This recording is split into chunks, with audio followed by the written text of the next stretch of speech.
You're listening to Economics Detective Radio.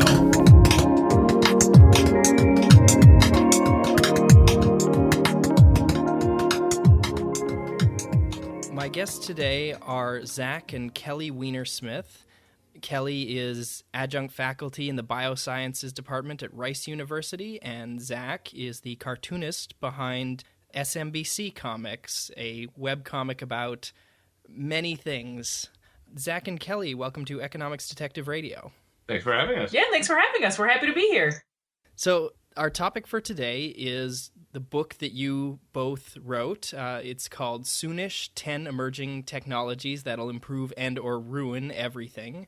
It's about what is in the subtitle. It's about technologies that are coming soon or not so soon. Some of them that you think will have a big impact on just the way we live our lives and human society in general. There's all sorts of different topics in there. So cheap space travel, 3D printed organs, swarms of robots that can build houses. And I'd like to get to a lot of them in the course of this conversation, but let's just start.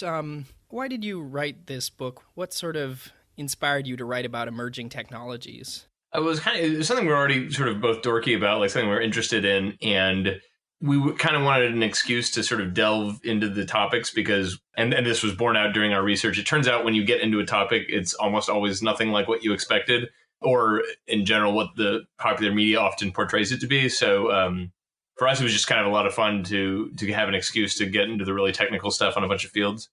Mm-hmm. Yeah. And I found your book really interesting. You start with the chapters about space, which, of course, that's the topic for many a science fiction author. The very first thing you think of when you think future is space and spaceships. And I've certainly learned a lot about it from your book. So you start by talking about all sorts of different technologies that we could use to make getting into low Earth orbit cheaper. So why is that important? I think a lot of people think, man, what we really need in space is a hyperdrive, right? But you point out that the really expensive part, the really difficult part, the barrier for us right now is low Earth orbit. Why is that? Yeah, so the way to think about it, I would like to actually say more broadly, it's not just low Earth orbit, it's basically getting away from Earth and getting to a high speed. So we don't use this analogy in a book, but it's a little quicker. We go a little more in depth in the book. But the way I like to say it is if you imagine the solar system as a sort of field pocked with deep wells, we're at the bottom of one of those wells. It's called Earth. And for the analogy, each of those wells would be a celestial body. And so once you're at the top of the field pocked with wells, it's fairly easy to run around from an energy usage perspective. So the example we give in the book is that from just an energy perspective, don't worry about time or like any complexity that would enter into it. Just from an energy perspective, it's easier to throw something from one of the moons of Mars to Earth than it is to throw it from Earth's own moon to Earth. And the reason is that the Earth's moon is rather big, whereas the moons of Mars are quite small. In fact, they're sort of potato shaped because they can't hold together in a sphere. So we said if you could get the traction, I forget which moon it is, if Phobos or Deimos, but if you could get the traction on a Martian moon, you could run a motorcycle off a ramp and hit escape velocity and just zoom off into space, or well, probably you'd fall towards Mars. But that's to give you a sense of it. So the point there is that the hard part is getting out of the well. Zipping around is relatively easy, at least again from an energy perspective. Once you're loose in low gravity, you can do all sorts of things. And actually, a lot of our space exploration kind of depends on that idea of being able to sling around the solar system relatively cheaply from an energy perspective. And so that's the reason why we focus on launch and not on all the other weird space technologies you could have gone into. And that difficulty translates into really high prices. So at the moment, it's about $10,000 per pound of stuff that you try to send up into space. And it, as Zach said, it's hard to get that stuff up into space. So if you have a rocket, it's something like 80% propellant, which you need to get off of the Earth and up into low Earth orbit. And then 16% is the body of the rocket, and something like 4%, if you're really efficient, is the stuff that you're trying to send up into space. And so that's what we're fighting against right now. It's just really expensive to get anything up into space. Right. One thing I learned from your book was getting into orbit isn't just about getting very high up, it's about going very fast. So could you explain that bit? Yeah. That's probably the most common mistake when people think about space launch. So we actually, in that chapter, which is sort of going through various unconventional launch methods, one we talk about is called the raccoon, which is a balloon rocket. Basically, you balloon up and you fire a rocket. And the only reason we included that is because I think most people would naively guess it would work. It would be a good idea, right? So the idea is you get a balloon, it goes way up high into the atmosphere, then you launch a rocket, and the balloon has already done a lot of your work for you by getting you up high. It turns out getting up high is relatively easy.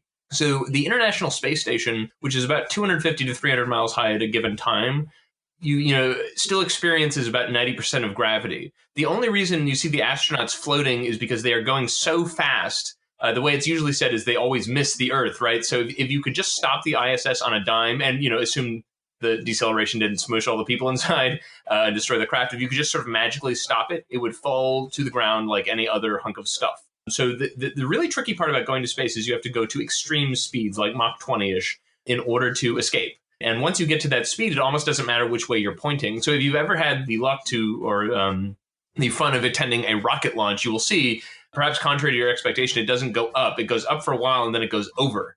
It goes up and then it turns and then slings out to get you into a high enough orbital velocity to escape.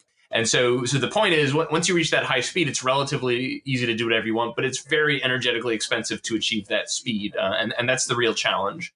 Yeah. Not only does it go over, it always goes east, right? Right. Yeah. It's you want every little efficiency you can get. So, the Earth is spinning.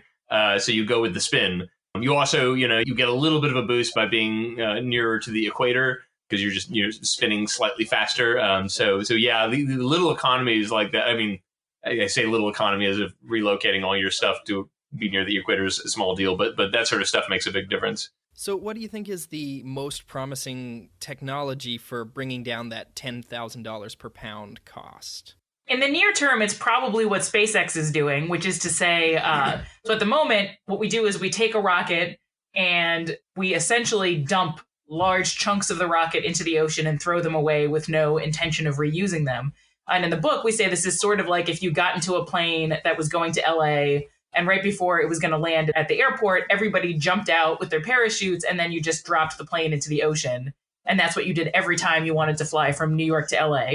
And at the moment, that's kind of what our rockets are doing. And so what SpaceX is trying to do is they're trying to take boosters, which hold propellant and, shoot everything up into the sky, and putting a little bit of extra propellant in those boosters so that they can direct them to land on platforms in the ocean so that they can then refurbish them and use them again. And so that should save a ton of money, hopefully. But it's a pretty hard thing to do because this thing has been to space. And so refurbishing it isn't just a small deal. In fact, the space shuttle program that the US had, the goal was to make these space shuttles that could go into space, be refurbished, and then go back up into space. And one of the reasons that program got dumped eventually is because it was really, really expensive to refurbish a space shuttle to the point where you felt confident sending it into space again with people on it. And so that refurbishing step is a really tough one. And it's hard to know how much the costs are going to be in the end, because it's hard to predict how hard it's going to be to refurbish and how often you're going to end up with crashes when the boosters try to land. Yeah, just to clarify, like as a super rough order of magnitude approximation, the cost of fuel is about 1/100th the cost of just like the machine. I assume it's similar with an airplane. The cost of one fill-up is probably a lot lower than the cost of the airplane. And so the economics are extremely tantalizing. If you could reuse the rocket, you could get the price. I think SpaceX is willing to say 30%. Elon Musk, being Elon Musk, said like 90%, which I think is in principle possible, of course. But, time will tell.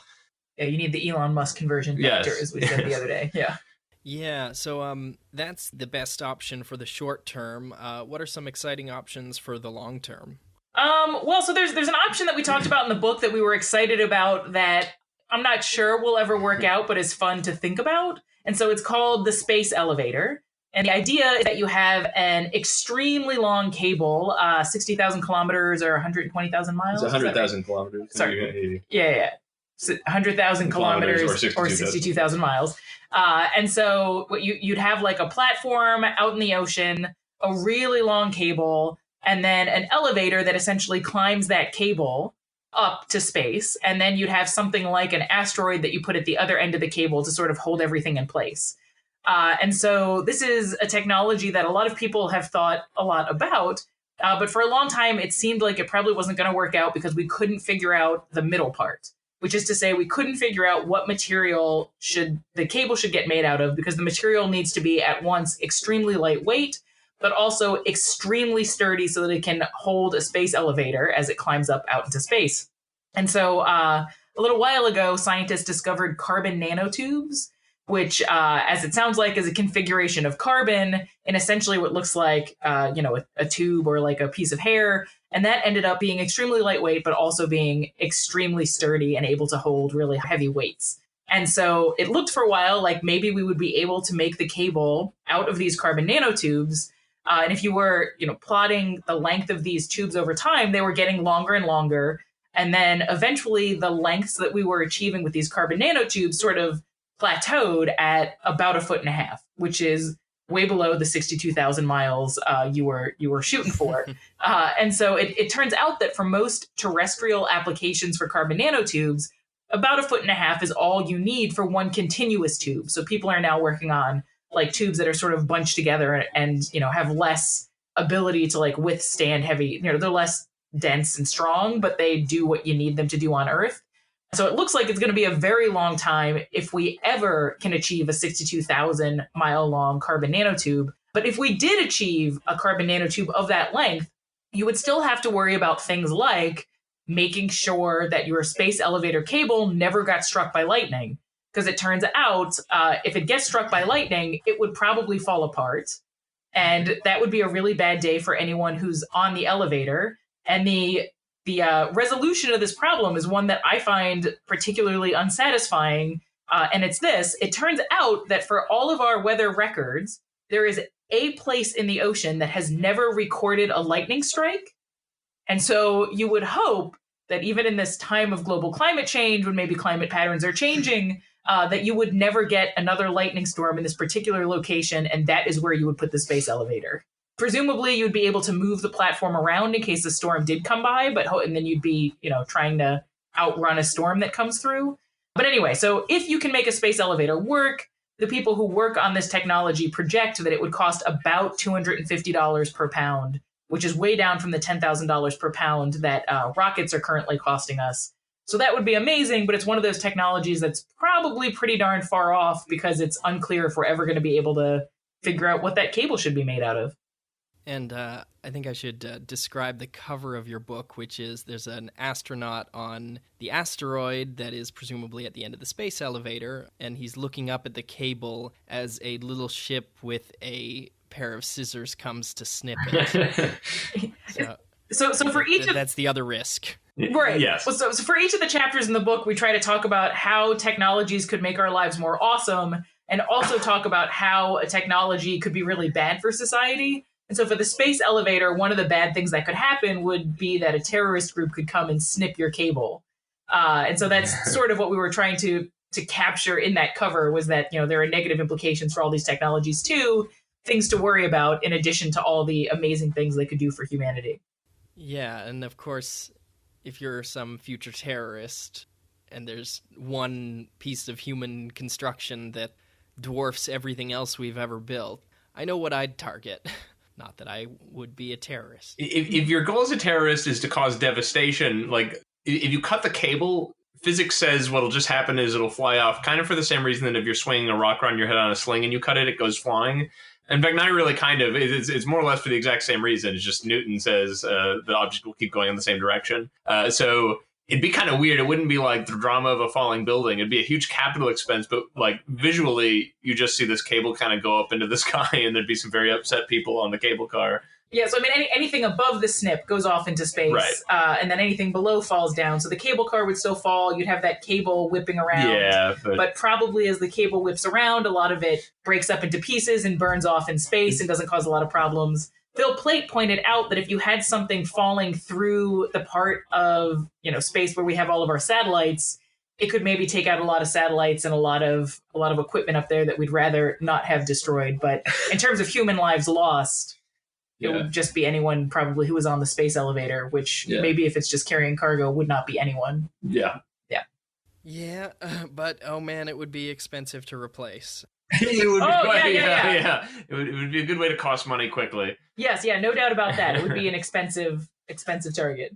So I got to ask about space cannons, because there's something you describe in your book. There's a Canadian scientist who really, really wanted to build a cannon to blast things into space. Yeah. And as a Canadian scientist myself, I was very intrigued by this.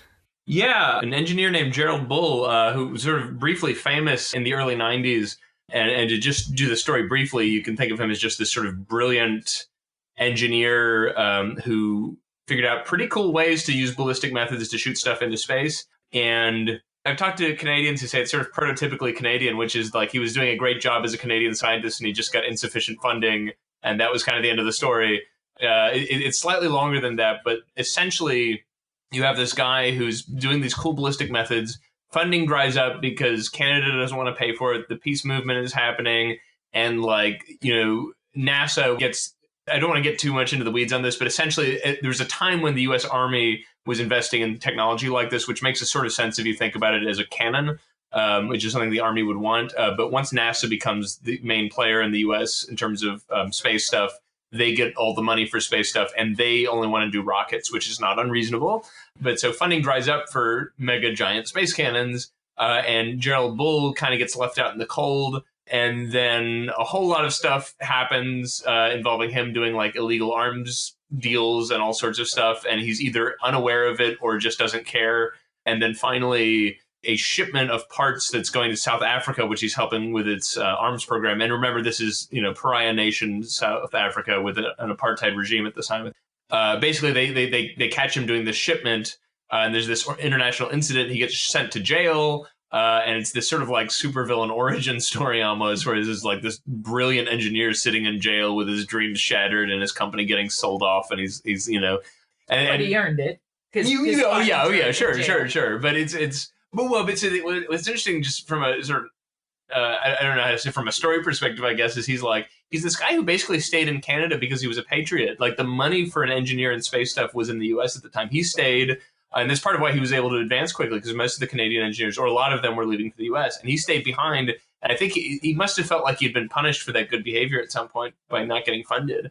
And anyway, so long story short, and this is the cute part, he ends up in Saddam Hussein's Iraq building something called Project Babylon, which is an ungodly large cannon. I want to say it was a 64-inch barrel, but it's in the book, to shoot stuff into space. 64-inch barrel?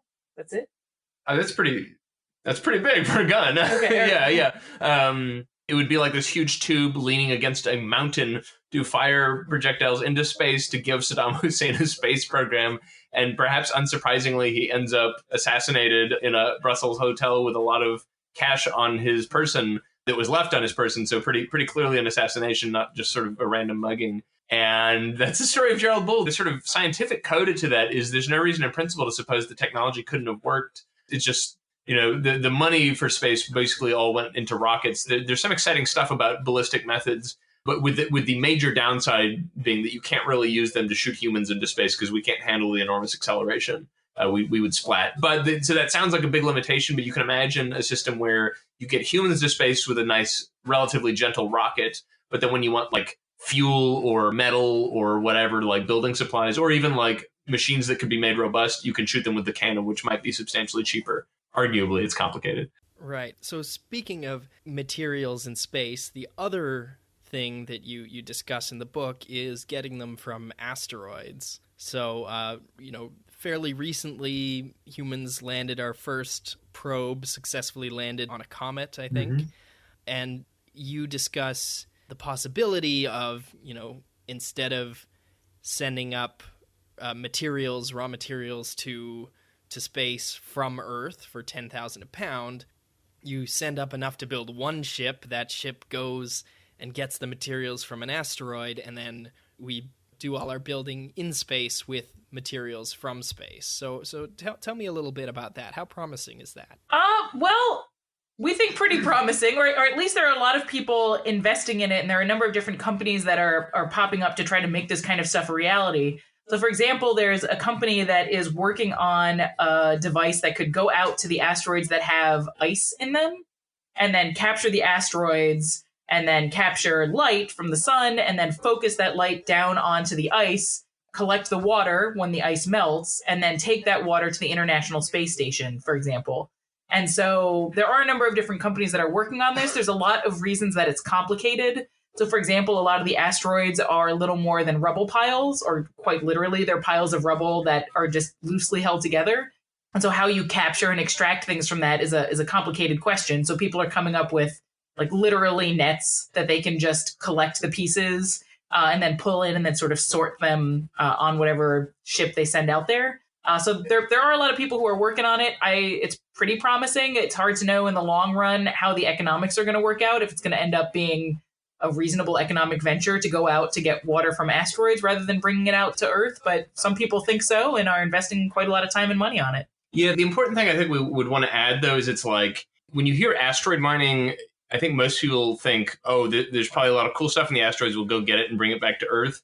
And our sense from talking to people is that most people think that's probably not the way it would go. And the reason is, and this is good for an economic discussion, is essentially it doesn't matter if there's $80 trillion worth of platinum in the asteroids, and there probably isn't, but suppose there is. The question becomes, well, for the cost of going to the asteroids and bringing them back, could we just dig a really big hole in Earth and collect all the minerals there? So there's this question of if it's worth it to go to the asteroids, it's worth it to dig a really big hole on Earth.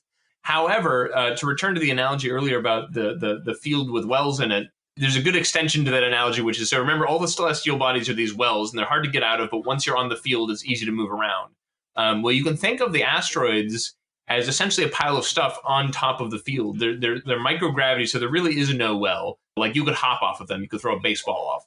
And so a way to think about it is if you wanted, imagine, for that analogy, I hate to like brutalize my analogy, but imagine the field is quite big, like it's 10,000 miles between each well. If you wanted to get between the wells, like in style, it might be easier to collect that junk and build a vehicle than it would be to try to boost the vehicle out of the well, if that makes sense. So the point being, the stuff the asteroids are made of is disappointingly unsexy. It's stuff like dirt and iron, and there's some oxygen and water, etc., which is unsexy from the perspective of bringing valuable stuff back to Earth. Like if they were made of pure platinum, that might be worth it now. They're not. But they are made of the stuff you would want if you were building a huge space settlement. And so, because you're going to need structure, you're going to need to be able to grow things, you're going to need air, etc.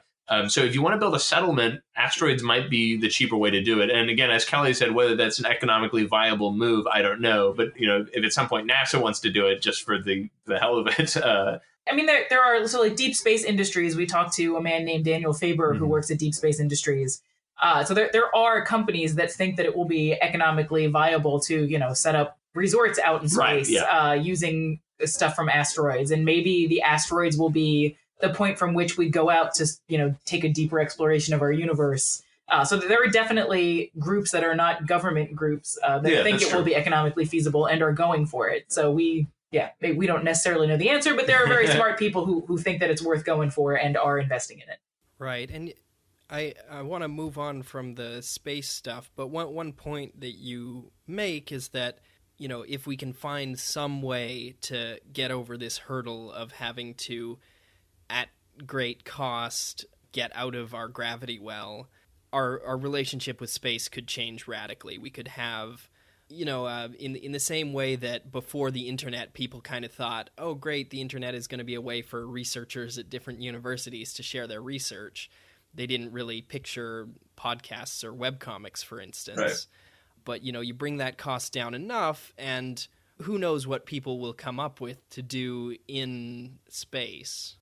Yeah, I think it's a really good thing to think about, because it's like right now our approach to space is very, very, very, very cautious. The people who go to space are extremely highly trained people in extremely expensive vehicles that are almost exclusively launched by governments or through government contracts. So to speak, you can't get too wild in space. You know what I mean? But you can imagine a situation where a relatively wealthy private individual could launch a large space mission just because they'd want to go, or who knows why, because they're adventurous, who knows. And then interesting stuff could happen, just unpredictable things. So that's with a lot of technologies like these. That's what's exciting, is you open up a new vista for crazy people to do things that we might not predict.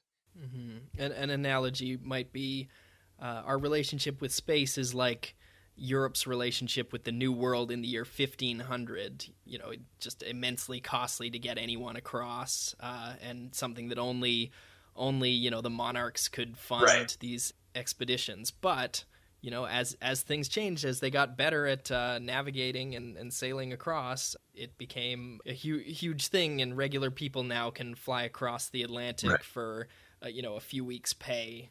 Yeah, the one caveat you'd want to add is so there's an advantage with space, which is there really actually is nobody in space that you have to commit genocide against to take their thing. So that's that's nice.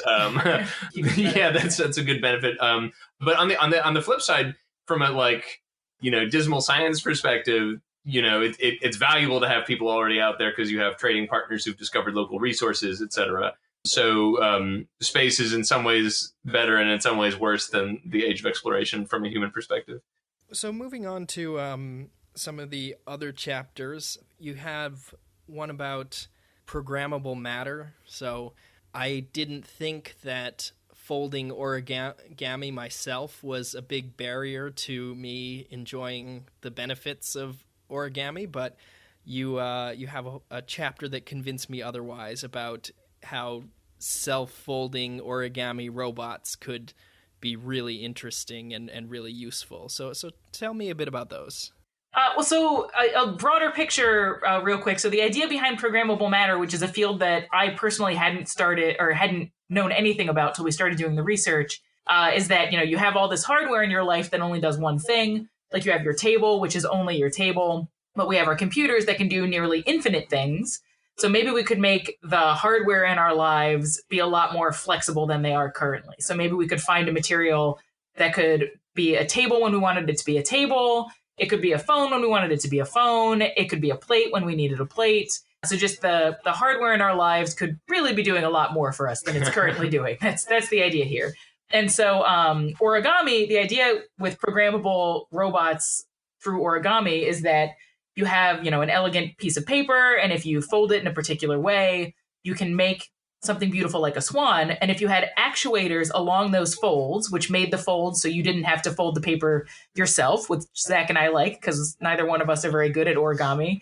I personally find it very frustrating. And so if you use the actuators instead, you wouldn't have to do it. And then because you have the actuators in there, you could have the actuators sort of open and close. And essentially by doing that, you could get your swan to walk across the table. And that's cute, but there's actually really useful applications for something like that. And the application we talk about that was personally my favorite is an application from Daniela Rus's lab at MIT. And they made a very tiny origami robot that got put into water and then frozen into the ice. And then you could presumably put it in a person. And then when that ice melted in someone's stomach, the robot would open up. And at the moment, they have it remotely controlled by a magnet.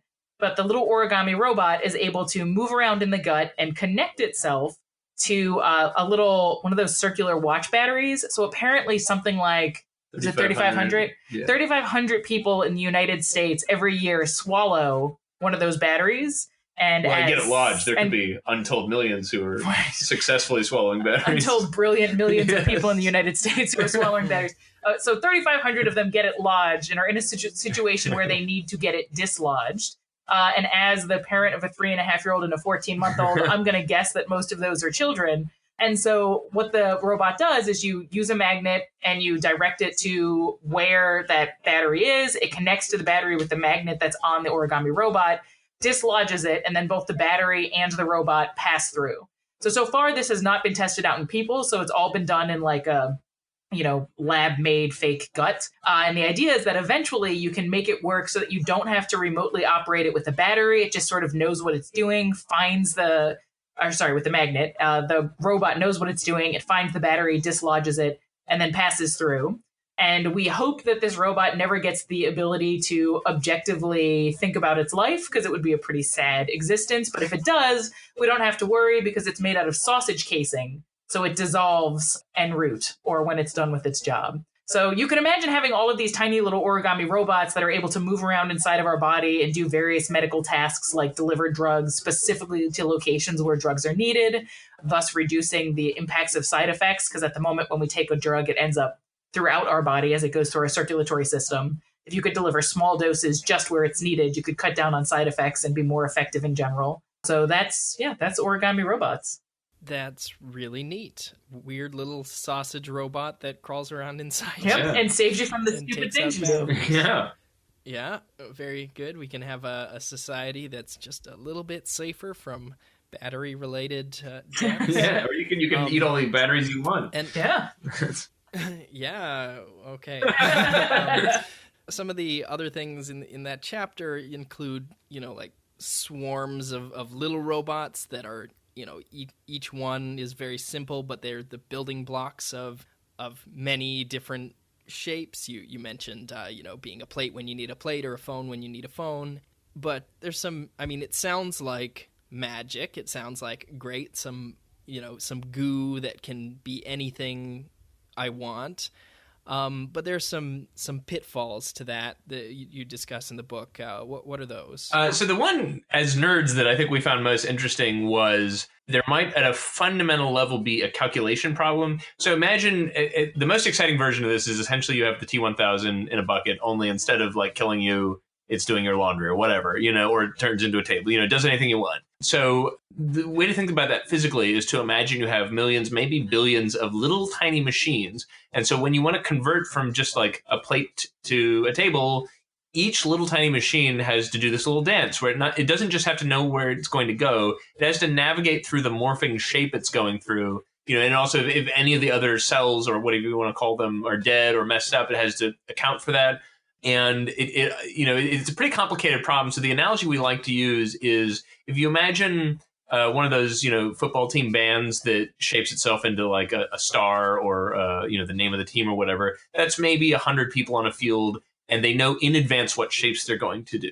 So you can try to imagine what kind of complicated algorithm you'd need to put in each of them to say, I can program any shape and you'll each know where to go. It sounds pretty involved already. And you can maybe intuitively see the more individuals you have, the more complicated it's going to get, and it's not going to scale linearly, right? So it's like 200 people trying to know how to get into a certain shape is more than twice as complicated than 100 people because there are so many different relationships each time you add another person. And the other benefit you have when you're doing the football team thing is that each one of them is carrying around a whole human brain. So you can imagine, what if you scaled this up to like 10,000 people and they had to be able to, on the fly, get into any shape, and they had to do it relatively quickly because otherwise you're going to be bored out of your mind. Or if you're, if it's the T-1000 case, you're not going to have your plate or whatever it is. And now imagine also, in addition to it being 10,000, they're in 3 dimensions. So you see the problem pretty quickly becomes computationally very, very, very, very, very difficult. And we are not computer scientists. I don't know if I can say it's impossible. It might be that, we're waiting on some super fancy algorithm or who knows, but you see intuitively it's a really tricky problem. So the closest real world implementation of something like that is a project called Kilobots. It's called that because it's 1,024 robots, and they have an all-purpose algorithm for reconfiguring into the 2-dimensional analog of a shape, so they can configure quote unquote into a wrench, but it's actually just sort of the silhouette of a wrench. And it configure from, I think it was like a star to a wrench takes something like 6 hours. It's an enormous amount of time, so it's like it's totally worthless from a practical standpoint. Of course, it's not meant to be practical, but that's only using 1,000 robots.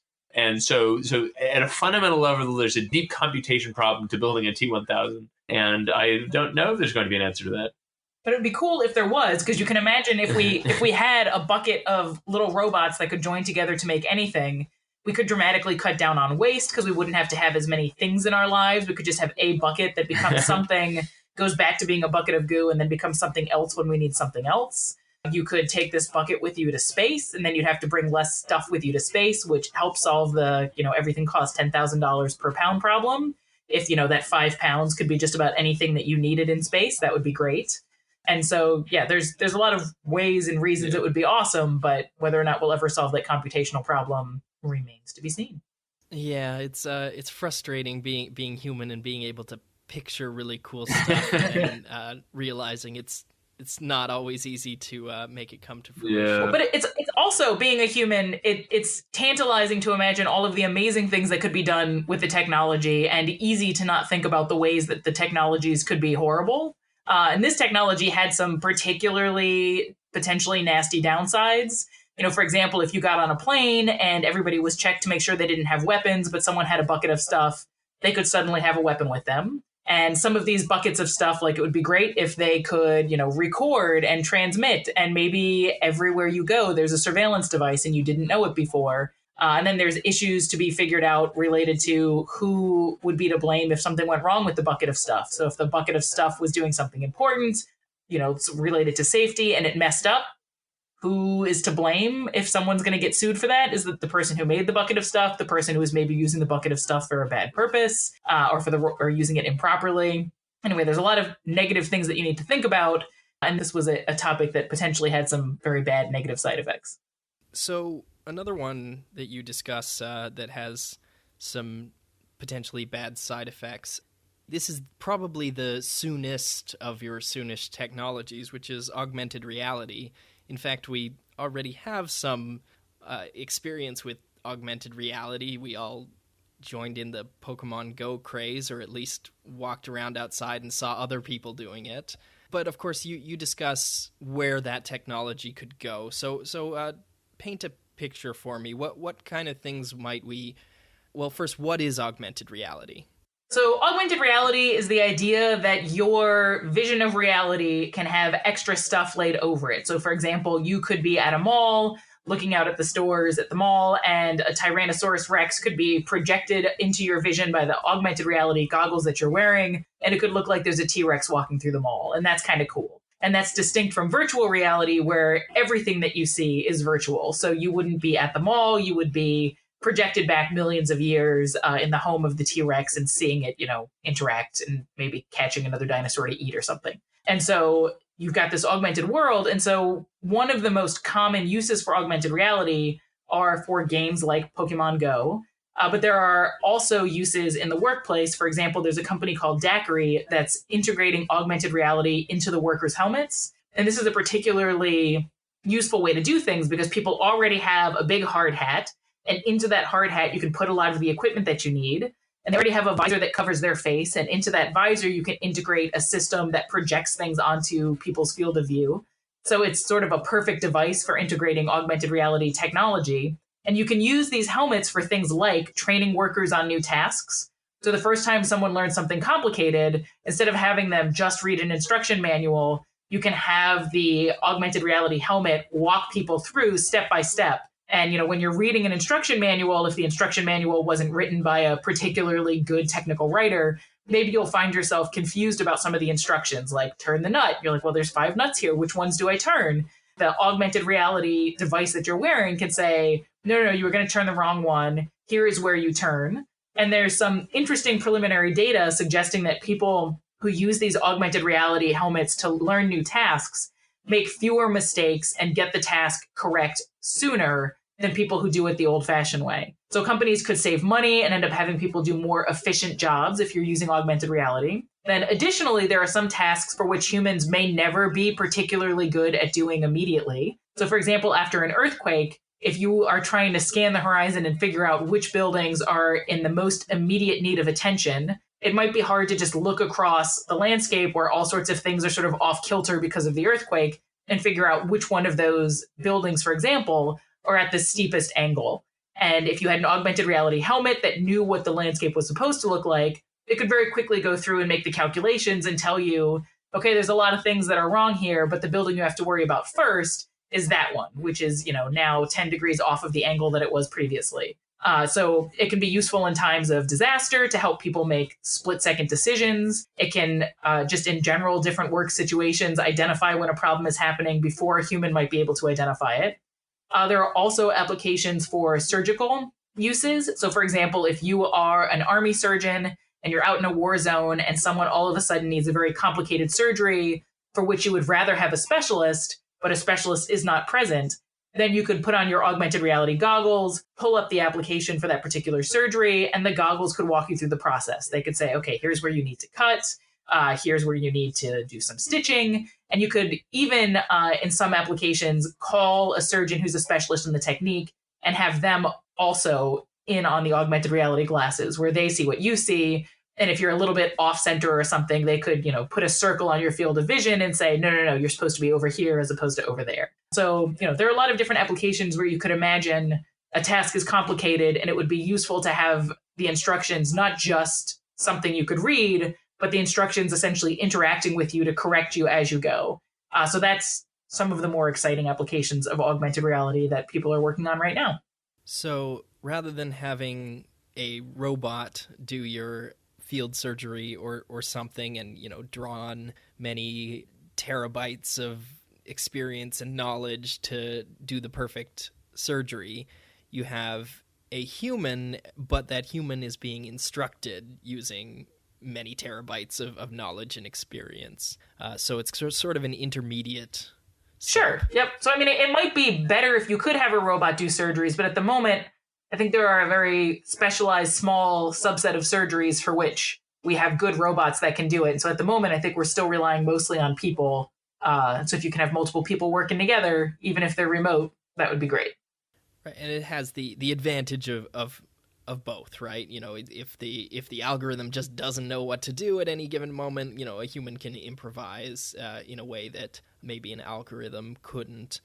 I was trying to think of, what would count as the earliest version of augmented reality when I was preparing for this interview. And I came up with the audio guides they hand to you when you go in a museum and, you hit a button and the voice tells you, like, this painting was done in 1847. They're actually, it's interesting, they're machines that are in the realm of augmented reality going back to, like, the 60s, which are, like, you get a video played and then smells get piped in, etc. But if you want to get a little technical, it's funny. One of the guys we talked to who's an old hand at augmented reality said he doesn't count Pokemon Go as being augmented reality. And the reason is this concept in augmented reality called registration, which sounds boring, but it's really important to the fidelity of the experience, which is that, suppose you're seeing Kelly's Dragon at the mall, and then it walks. It's a T-Rex. Oh, I'm sorry, a T-Rex. You're seeing the T-Rex, and the T-Rex is walking in such a way that it should be behind the elevator with respect to you. If it's in registration, it will actually be behind the elevator. If it's just sort of like shoddily projected, it'll be in front. It'll be sort of floating in a place that doesn't make sense. And moreover, in perfect registration, it should also cast appropriate shadows by knowing where the lights in the rooms are. And if it's really good, maybe, it should make different sounds of footsteps based on what type of material it's walking on. So that's registration. Like, it really feels like it's in reality. Pokemon, I have to admit, I've never had the pleasure of Pokemon Go, but I understand when you play, the Pokemon are in a geographic, quote unquote, location, but they kind of just float. So meaning, like, if Pikachu, where he is, should be sitting on a bench, he's not sitting on the bench. He's just kind of floating. And there's no difference between, the bench and a desert or an ocean. So to a certain type of nerd, that doesn't quite count. So from that perspective, real augmented reality is fairly young. We're kind of just getting into it. Right. Yeah. There are so many interesting things with Pokemon Go. Just it was just really exciting for so many people. And it is kind of nice. I think the video game industry has sort of been incentivizing us to sit catatonic in our own living rooms for hours at a time, and just for one glorious week, it encouraged everyone to go outside and walk around, and that was nice. Yeah, I think even people who didn't play video games would do that. I have a friend who is not a video game person, but he got all of his kids on bikes, and they were going around the neighborhood, talking to neighbors, catching Pokemons, and it's cool that way. Yeah, but some things you sort of point out in your book are, if we each have our own augmented reality, then sort of a lot of the problems we have on social media today could extend out in the real world. So, if you and I are on different augmented reality networks or something, and we walk by the same object and see different things, that other users have put there, or commentary that they've written. You have an example of someone runs a business, and if neo-Nazis put a swastika on the door, or maybe not neo-Nazis, but just vandals, but it's a virtual swastika, do they have the right to demand it be taken down? It wasn't done with spray paint, it's just in someone else's glasses or contact lenses. So discuss some of the problems with that. So for the, augmented reality causing us to have different viewpoints that become more disparate over time. So like, for example, you could imagine going to a historical site and, if it's a Civil War site, maybe if you have one augmented reality program going, they talk about how this, Civil War was entirely a states' right issue, and a different program going would tell you that it was only about slavery, and people's viewpoints could separate, more and more over time through stuff like that. And then there is a question about what kind of a right do you have to control what happens in the augmented world? So you mentioned the swastika example. What happened while we were writing the book was that when Pokemon Go came out, Pokemon or Pokestops were popping up in am I saying Pokemon wrong You're again? saying it like an old man. You're saying Pokemons. How am I supposed to say it? It's fine. Pokemon. Whatever. There were Pokestops. Get off my lawn. Anyway, showing up at all these sacred places, like I believe it was the Holocaust Museum in New York City. There was Hiroshima and Auschwitz. And it turned out in this particular case, the answer to getting Squirtle to, stop playing around in these sacred places was to just contact Nintendo and be like, guys, come on. And I think Nintendo was pretty responsive and, locked out those areas. But, this could become a much wider problem as these technologies become more and more common and more a part of our day-to-day lives. You also have to worry about the kinds of things that people could block out with an augmented reality program. So maybe on your walk to work, it bums you out that there are so many homeless people. And so you could, potentially make a program that sort of makes any homeless person sort of disappear so you don't see them. And then you don't feel bummed out and feel like maybe you should be trying to do something about that, working in your community more. Or if you are out during a wartime situation, you could block out the face of the enemy when you need to kill someone and maybe take some humanity out of that situation. Actually, I was having a conversation with someone about this the other day, and they said that we have essentially already solved that problem by being able to shoot people from afar, like having mortars so you don't have to see the face of the people that you're killing. And I thought that was a good point. But for hand-to-hand combat, that could make it a little bit easier to do without feeling so bad about it. But you can imagine that ability to wipe certain things out of reality could be very good for people who have PTSD and for which certain things sort of trigger them. That could be a very useful thing to have. What other negatives am I missing? I would say the thing you'd want to say is all that stuff can be tied together as a sort of how much are we no longer engaging with reality. And to an extent that's kind of already happening, right? Because we spend more time on our screens or, instead of sitting on the bus, I guess, being in tune with nature or whatever you're supposed to be doing, you're on your phone being angry at Twitter. And so the goggles system or the AR system would probably just be like sort of an ultimate version of that where you're almost literally existing in a different universe. But as Kelly said, there could be, there's sort of more nice versions of that, depending on your perspective. So one example we saw was there's a theory of autism that highly autistic people are have trouble sort of filtering the world. They have an overly intense experience of reality. So if you can imagine, and it would be more complicated than this, but if you just sort of in first principles, you can imagine the ability to sort of turn down the knob on reality, which sounds generally kind of objectively bad. But if you have someone who can't go outside because they just can't experience reality directly without kind of bugging out, something like that could be really useful. And moreover, if you can turn the knob, you can also turn the knob up. So maybe if you're someone with a sort of mild social phobia or what have you, you could kind of adjust yourself to your surroundings to improve your ability to interact. So there could be some benefits. There's a small study we talked about, mostly because it was funny. It was too small of a study to even really call it science. But there was a study by, I forget her name, but psychologist Botello? Christina Botello.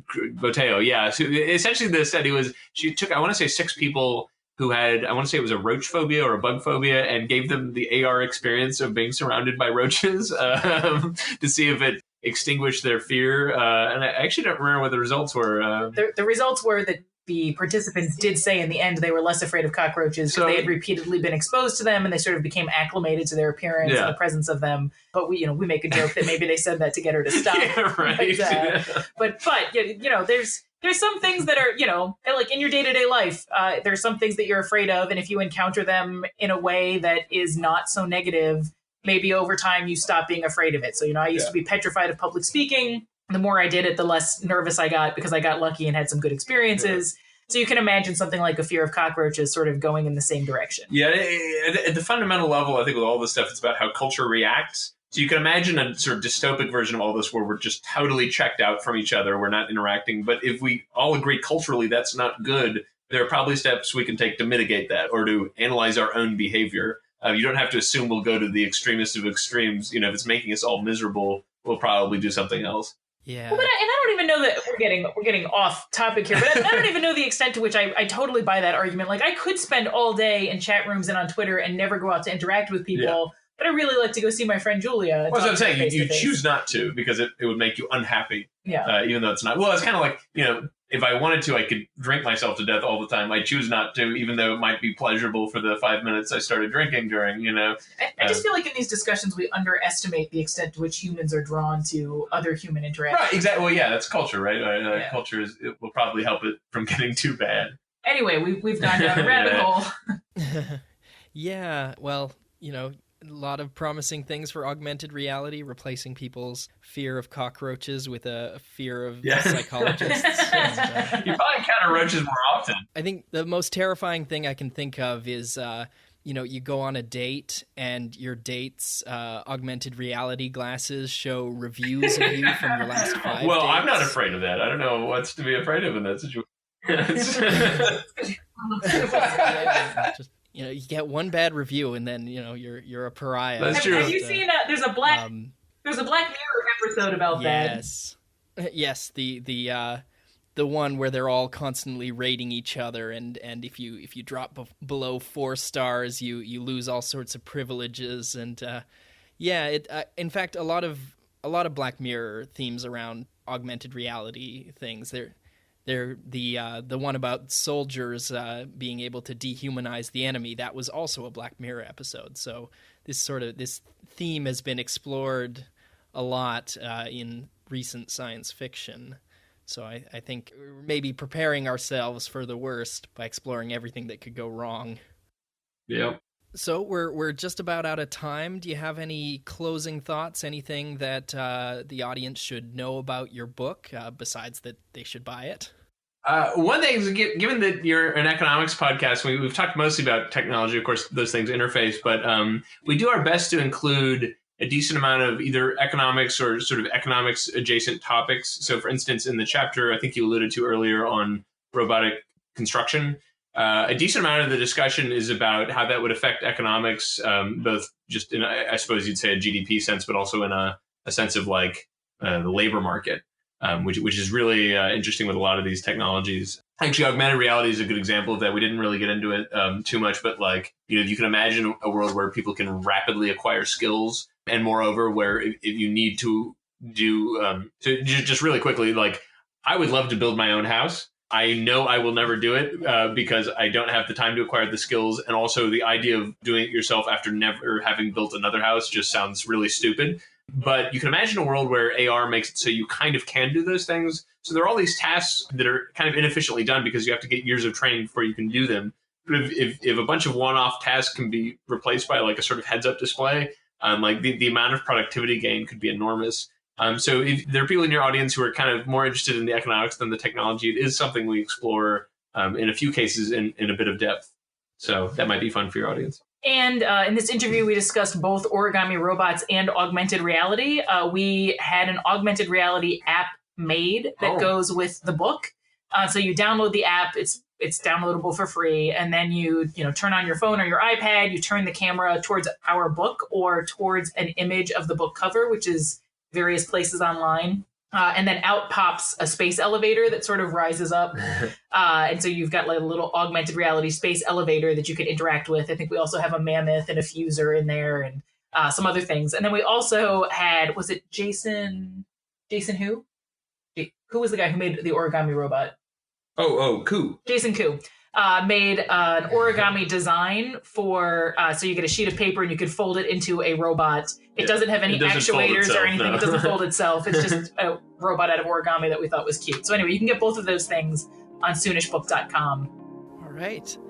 My guests today have been Zach and Kelly Weinersmith. Thanks to both of you for being on the show. Thank you. We had fun.